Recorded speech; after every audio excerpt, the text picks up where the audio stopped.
What's going on, guys? Welcome back to Touchdowns to Home Runs. My name's Bernie. Thank you for joining us today. I hope that your day is going absolutely fantastic whenever and wherever you're watching this video from. Today we're going to be breaking down this week's matchup between the Penn State Nittany Lions and the Michigan Wolverines. Now, I have to say this game is a bit anticlimactic because I think the expectations for both of these teams were higher, but I think that this should still be a very fun matchup. In terms of Penn State, they come into this game with the record of 0-5, and that's an extremely surprising, probably one of the most surprising things this year in college football.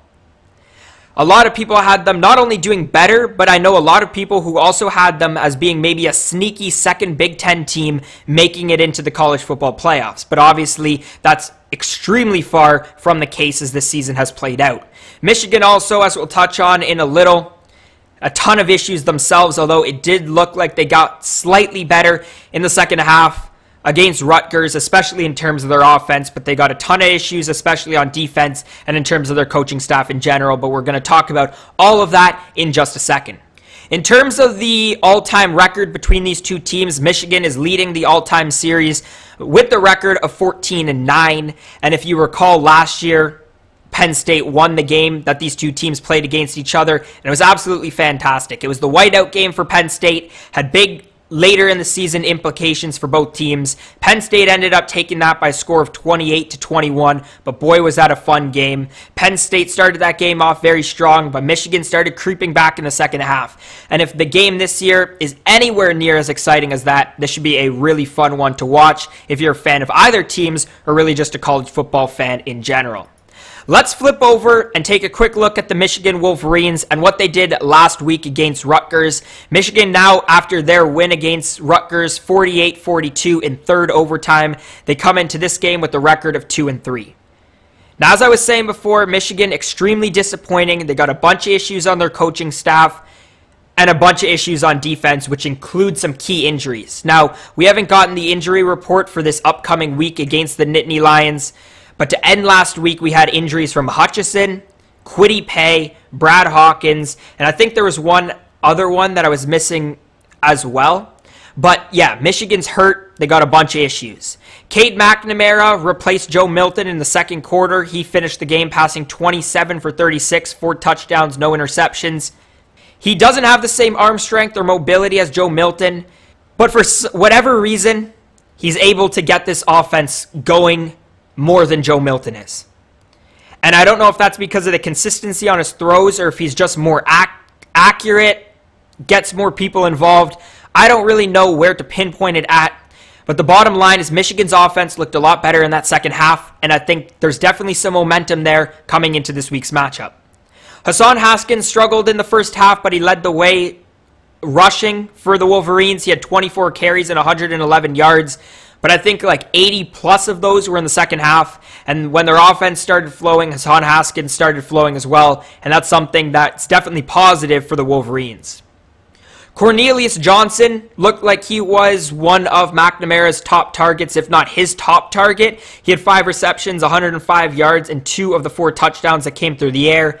But Michigan's receiving looked a lot better in that second half again. Ronnie Bell started to get involved. Nick Eubanks, Giles Jackson, all of these guys started to get involved, and you could see how deep that Michigan offense really can be. Because I don't think that so far this season we've been able to see the talent that the Wolverines have, but it's definitely there, and I'm excited to see how they can finish off the season for the rest of the 3 games. As I was saying, in terms of defense, Michigan was hurt.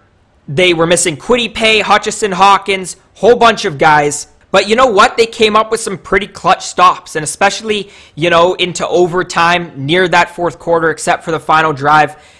Guys like Josh Ross, even Daxton Hill, who wasn't great for the entire game, stepped up at the end. Vincent Gray, who hasn't been great for past weeks, he stepped up.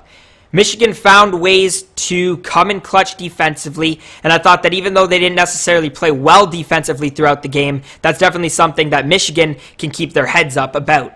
Also, Michigan did look a lot better on third down, which is something that they needed to get better on. They had a lot more third and short situations, which is definitely a positive sign for the Michigan Wolverines. In terms of Penn State, they come into this game with a record of 0-5 after their previous loss, 41-21 to the Iowa Hawkeyes. And I don't know where to start about Penn State. They have an extremely talented team. They still have Sean Clifford at quarterback. They lost a few pieces on offense, but I mean, again, this is a team that people still had really, really high expectations for. And Sean Clifford actually got pulled in their last game. He passed 13 for 22, 2 touchdowns, but also 2 interceptions. So similar situations for Penn State and Michigan in terms quarterback situations. Dotson led the way for them in terms of receiving, 8 receptions, 139 yards. And the one thing I do want to point out about this is this could be a nightmare matchup for the Wolverines secondary because, you know, I'm thinking especially to that right matchup against Michigan State, but it happened a bit against Indiana as well, that teams who have top receivers like Penn State does, Michigan secondary especially has trouble defending them. So I expect this to be potentially a game where the Penn State offense can get going, and I expect this to be one where you see Dotson used quite a bit in that Penn State offense. Penn State, in terms of the stat sheet, wasn't awful, though. Their defense does not look great overall. Offensively, they had 4 turnovers. That's what ended up costing them. But there's a lot of positives here. They were solid on 3rd down. They still can move the ball when they're not turning the ball over. And they play without penalties, and that could be a real issue for the Wolverines. So coming into this game right now, I have the Wolverines as 2-point favorites. Now, obviously, I'm filming this video on Monday, so a lot of time to change between now and the game on Saturday. But I like this line leaning towards Michigan. I think this is 2 struggling defenses, but I really like the way that Cade McNamara led the offense in the second half against Rutgers. And I know that Rutgers aren't really some team that you really should be comparing yourself to, but they started to really flow. They started to look like the Wolverines we were expecting. And if they can get some of their guys back in terms of the defense, I think this matchup really favors Michigan. And I think that the line is smaller in favor of Michigan because of the way that they've been playing in the past. But I think this is the week that you might see Michigan sort of in their full strength, at their top of what they're going to be at this year. And I also think that this is a very important game for the Wolverines because I think you're looking at the schedule. You see 2 games left. If you win both of those, you're 4-3 going into the Ohio State game. And that would bring you into the game on a 3-game winning streak. Not that they could beat Ohio State, but I definitely think that you want to have hope for that Ohio State game, something to look forward to. I'm leaning towards Michigan here on the -2. Anyways, guys, if you made it to this point in the video, thank you. That's going to be it for today. Let me hear your thoughts on this game. I want to hear your thoughts and your predictions down in the comment section below. Let's get some conversation started.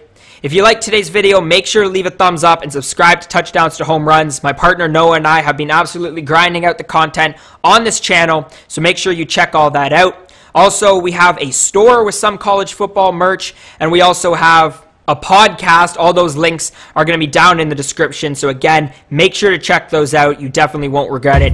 Anyways, guys, thank you so much for watching, and I'll see you guys next time.